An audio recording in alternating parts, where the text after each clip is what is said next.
Hey guys, welcome to Man Challenge. I have missed you guys. I really have. I get in the rhythm of Thursday mornings being with you guys and either teaching or sitting at a table and learning.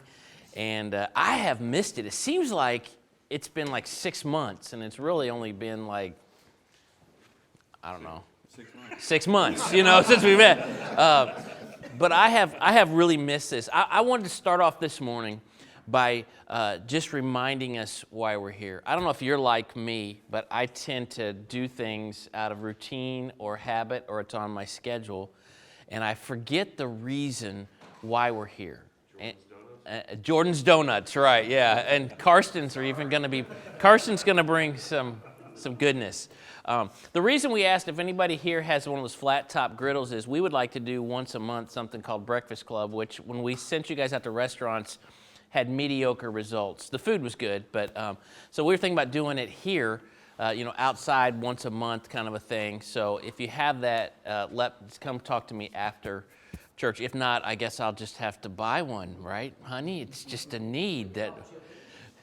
Even better idea, Yeah, keep it at Justin's house to keep it safe, right? That'd be good. I like that. So, but the reason that we're here is not just because our wives make us feel guilty and elbow us and say, "Hey, isn't it Man Challenge?" Right? That is a little bit of it. Another part of it is not because we want to learn more about the Bible, although we do want to learn more about the Bible. We want to be challenged as men to become the kind of man that God wants us to be. Now, what does that look like? It looks different for every single person in this room, okay?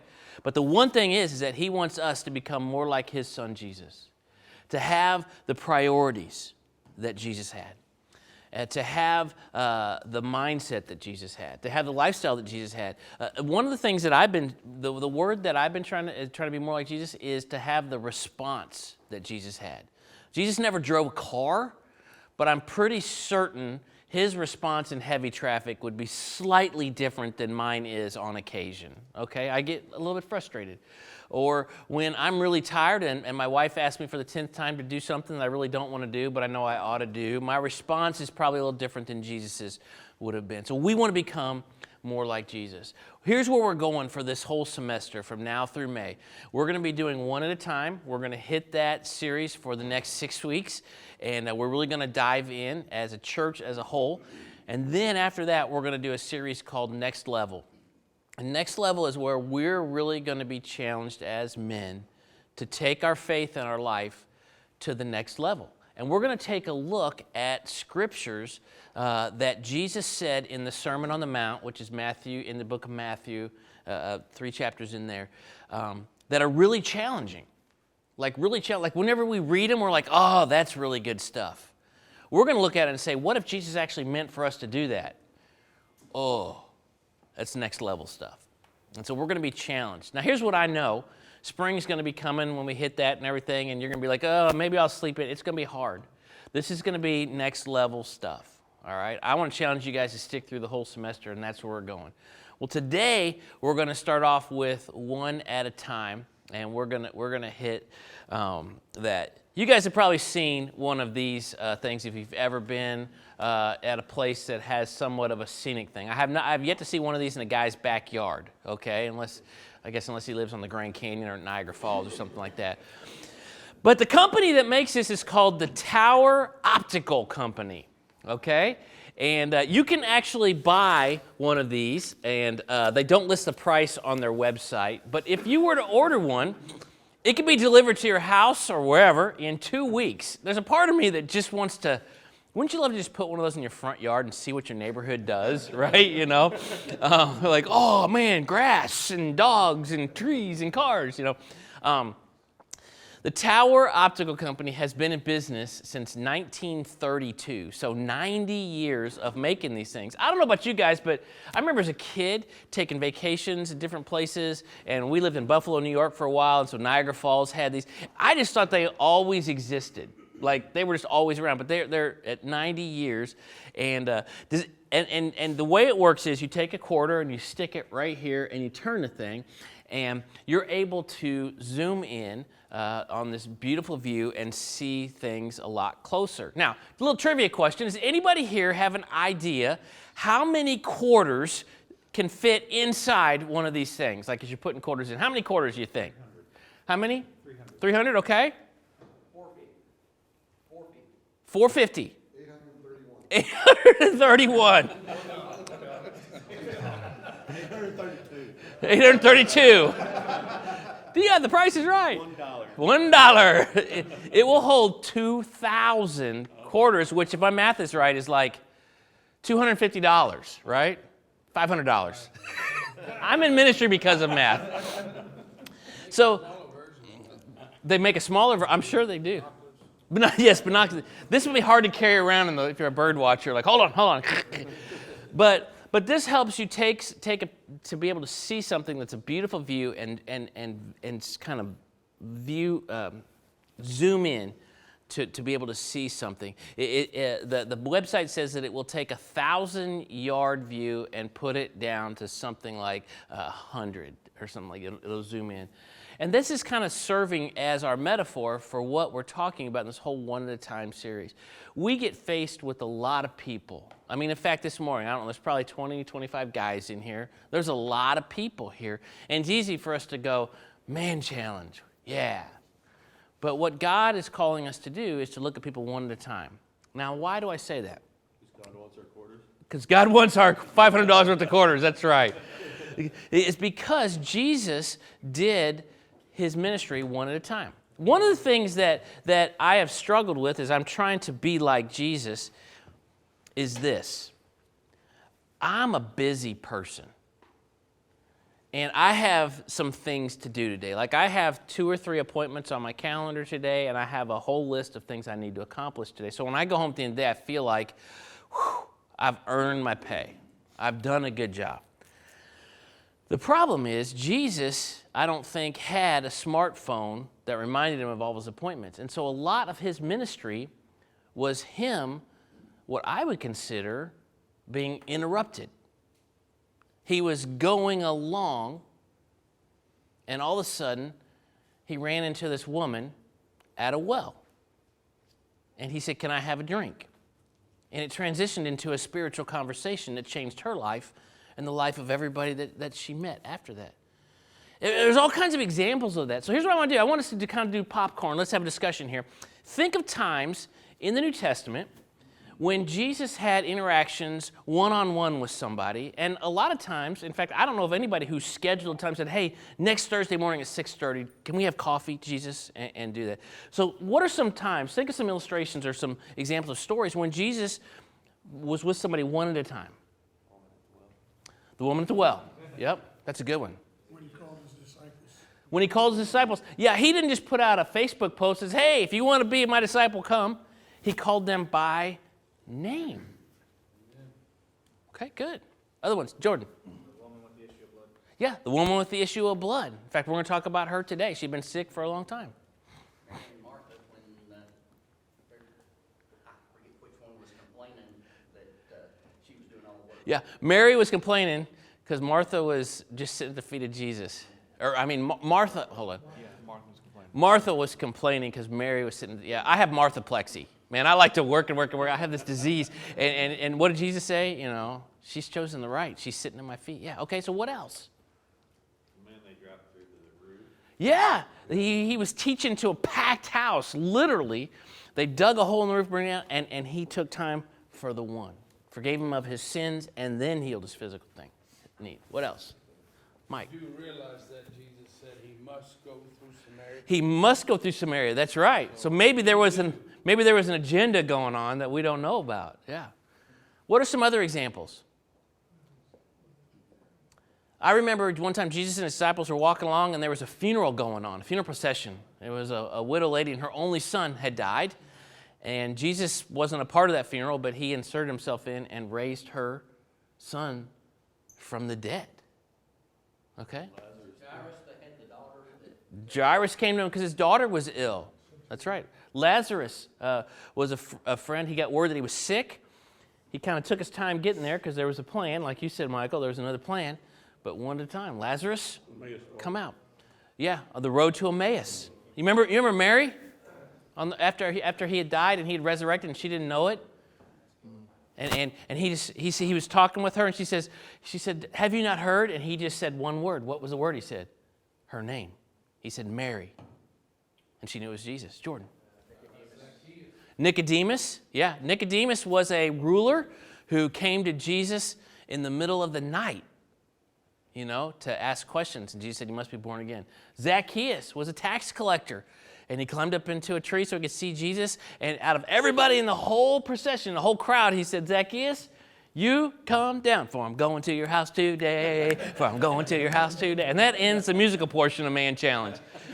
Guys, we could go on and on and on and on. But if you look at the number of stories recorded in the New Testament about Jesus, the majority of them are him one at a time. How about the rich young ruler whose name was never mentioned? Yeah, the rich young ruler who said, how do I get in heaven? And Jesus said, you got to give it up. And he turned and walked away, which probably meant he was too rich for his blood. So we're going to be taking a look at some of those things. What I want to do today is I want us to really just kind of hone in on one chapter of the Bible, which gives us 3 instances where Jesus was one at a time, where he spent time one at a time. And the chapter is Luke chapter 8. So if you got your Bibles, turn to Luke chapter 8. If you don't have Bibles, there's some on this cart right over here. You can grab one. And we're going to go to Luke chapter 8, okay? And we're going to see how Jesus met people one at a time.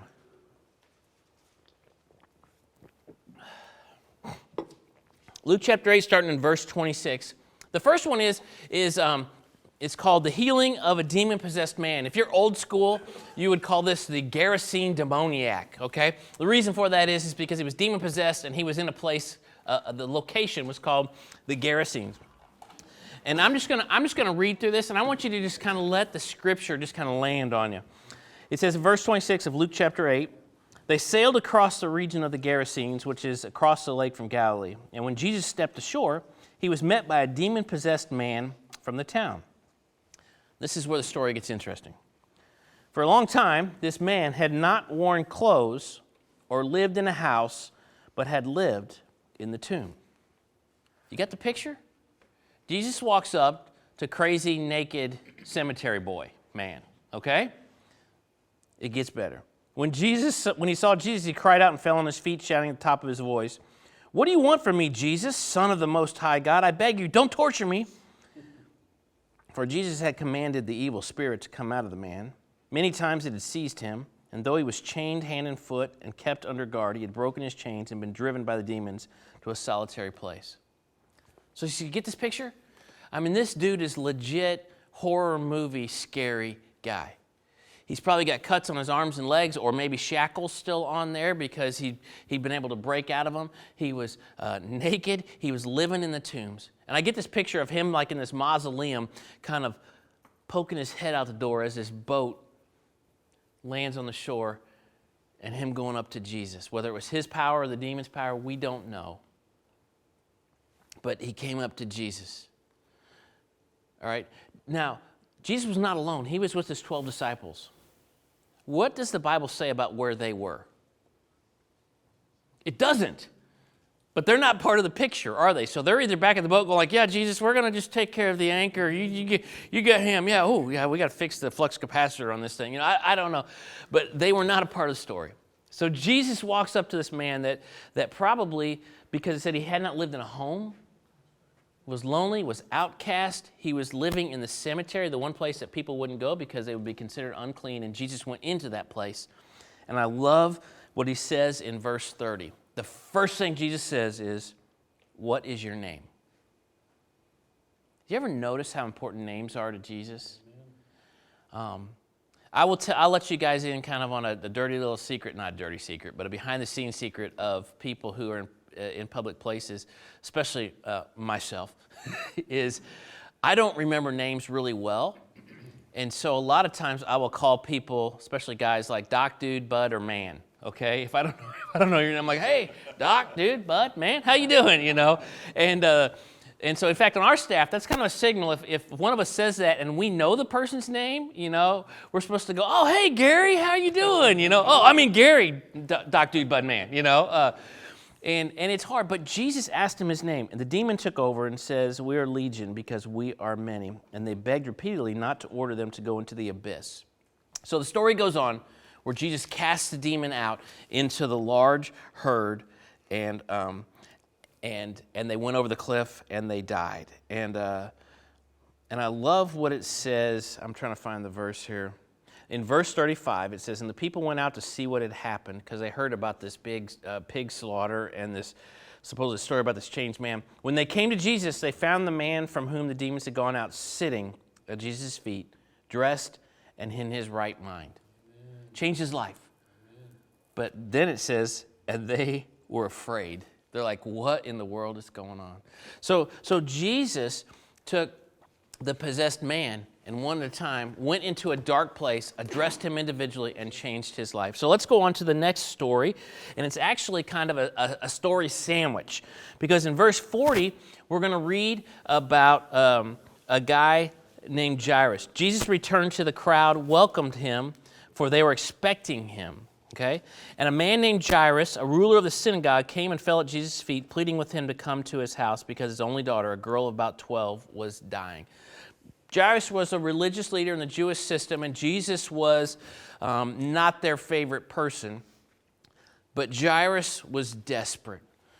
I want you guys to think about somebody that you know in your family. Maybe it's a daughter, and place them at the age of 12 if you remember them growing up. Or maybe it's a niece, maybe it's a neighbor, somebody that's about 12 years old, somebody that you care about, and all of a sudden they contract COVID and they're on a ventilator up here at the hospital, and the doctor says it's not looking good. As a dad, as an uncle, as a grandparent, we would do anything we could. We'd drive them. If they said you need to go to the Mayo Clinic in Cleveland, we'd load up our car right now, and we'd be on the road in 10 minutes, right? Getting there. So that's kind of a We would sad do. thing about the Bible in our lives. Generally speaking, 98% of us, even in this room, probably go to him when we are in desperation. Yeah. When everything's happy and I'm doing fine, I'm loving life, do you think I'm dropping into my knees and complaining? No. No. But if I'm turning around and got late bills and my car is being repoed or something, I'm on my knees begging God. Yep. It is interesting how those kinds of situations can drive us to our knees. And the good thing is God is there during those times. Right. But he's also there, like you said, during the good times. We're just not as attuned to him. That's exactly right. So Jairus comes to Jesus, and he says, that his daughter is dying. And so Jesus kind of starts to make his way towards that. And it says in the second half of verse 42, as Jesus was on his way, the crowds almost crushed him. And a woman, a sick woman, who had been subject to bleeding for 12 years, but no one could heal her. She came up behind him and just touched the edge of his cloak, and immediately the bleeding stopped. Now you notice what Jesus does. Who touched me? And this was such a ridiculous question.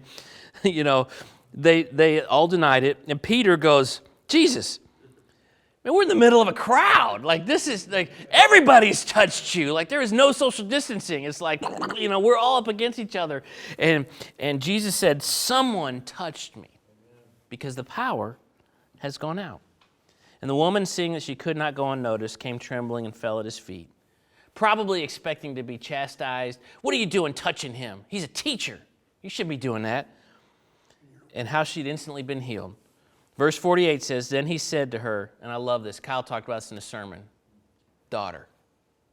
I don't know why he said daughter. Why didn't he say, what's your name? The only thing I can imagine is that there was probably, her life was in a place where she had not been called or treated like a daughter in a long time. And then we know that she had faith because she said, daughter, your faith has healed you. This is the only time recorded in the Bible that Jesus called someone daughter.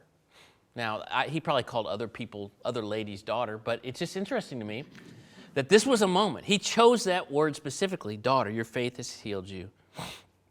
And then we go back to the other story of Jairus, and somebody comes and says, hey, your daughter is dead. You don't need to bother Jesus anymore. And then Jesus says to Jairus in verse 50, don't be afraid, just believe. And he goes on to Jairus' home and heals the daughter. The interesting thing to me about this little snippet that happened, probably in pretty quick order, the demon-possessed man, Jairus, who is begging for his daughter's life, and the sick woman who had spent everything on doctors and it had failed, was that Jesus took time for each one of them, specifically and personally, in the midst of having all this other stuff going on. So the challenge, I think, for us is this prayer right here. Jesus, give me your eyes for the one and help me to see people the way you see people. I think it's important for us to have this prayer. If you've got a notebook or you want to take a picture of this or whatever, this is something that for me, for this week, this is going to be something I'm going to pray over and over again every day. Because I find myself in situations where people want to talk to me, but I feel hurried or rushed. One of the best and worst times for me during the week is Sunday morning between services, because I get to talk to people. But if I'm having a conversation with Justin and Jerry walks up to me or stands back there, I'm like, hey, I'm trying to multitask. And I don't do that well. That's not in my nature. I can't do that. And I want to honor people, So how do we do that? I think it begins with us praying that for our eyes to be open to the one. Now, I don't know what you're going to do immediately after you leave here this morning. For some of you, you're probably going to go home. For some of you, you're probably going to go to work. For some of you, you probably have a whole list of things to do. My question is, if you're praying this prayer today, who is the one that Jesus is going to bring into sharp focus? Instead of seeing everybody, you're pulling up, that tower optical binoculars, putting your quarter in and zooming in, and God's going, here's everybody, but here's right here. Who's the one? Now, honestly, for me, that's not the hard part of knowing who the one is. What's the hard part? Talking to them, yeah. Help me to see them, and then to spend the time. Because I have this countdown clock running in my head, and I've got this list of to-dos that's just sitting there going click, click, click, click, click, that we have to do. But we have to see them, and then we have to spend time with them. Okay? And that's why I did this. I drew this little thing here. We had Jesus with the 3 people that he ran into. So my question is, if you were to draw this little chart and you're here, who would be the one? Now here's what I can assume. You probably already have one name in your mind. You're like, yeah, there's this one person who's really in need that I need to help. I was talking with Mike this morning about one guy, right? That you've kind of been leaning into. And so his name's going to go right up there on your chart. He's one of your one, But who else is it? Is it somebody in your family? Is it somebody at your work? It might be somebody you don't even know. One of the things that happens occasionally is somebody will call the church and they'll say, hey, I was at Kroger and I met this person walking through the parking lot and the church really ought to do something. And I say, I totally 100% agree with you. You are the church. What's your plan? And they're like, well, but don't you guys have programs and you're not doing anything because it's not Sunday, so why don't you drive over here and, and I'm like, no, you're the church, right? God, guess what? God just filled in your circle, all right? What are you going to do, If God put him in your pathway, then it's up to you. One of the things that we have here, our campus is situated on a corner. We have, I would say probably 20 people that walk across our parking lot every single day. And regularly, people stop by and they need help or they want help, and those are 2 very different things. So we have this thing, it's just called Next Man Up. Whenever the doorbell rings, if you answer the doorbell and it's somebody who has a need or wants to talk or needs prayer, it's on you. It doesn't matter if you're a part-time secretary or the campus pastor, God's brought them into your circle and you're up. okay? And you do it. And then we have wisdom and training on what to do with different things. But it's important for us to know that sometimes we know who's in our circle, and sometimes God just presents us with somebody in our circle. So here's what I want you guys to do at your tables, okay? I want you to kind of think about the people in your life, whether it's school or work or neighborhood or home, who needs to be noticed. In other words, who needs to be in your circles, okay? Because I think there are people that we know. And then I want you guys to pray the prayer, Jesus, give me your eyes for the one. Help me to see people the way you see people. Because here's what I know. There are ones all over the place. But when I'm driving through life at 65 miles an hour with my radio on and my eyes locked straight forward, I don't see them. They're just a blur. We got to slow down, open our hearts, and be ready to do that. Here's what I know. It's really easy to say. It's really hard to do. It's really hard to do. So I think part of your discussion ought to be, how can we do this? And I'll just give you one of the real simple things is, I think sometimes our schedules are too full. We have no margin for people. They become interruptions, and they become distractions, and we start to get angry that God brings people into our life. And that's obviously not what God wants, right? So talk about that. Talk about people. Talk about how we can do that, and then how we can pray that prayer to open our eyes. Guys, thanks for being here. I'm super excited for this semester. And one of the things, yes, thank you for that. One of the things that is important, Greg Phillips is at Dave's table. His wife, Paula, is in the hospital with COVID, and they had to put her on a ventilator yesterday. She's got multiple layers of health issues, and COVID has kind of tipped the scale. So if you would pray for Paula and Greg, that would be great. Thank you for that reminder. So guys, jump into your table time. Thank you.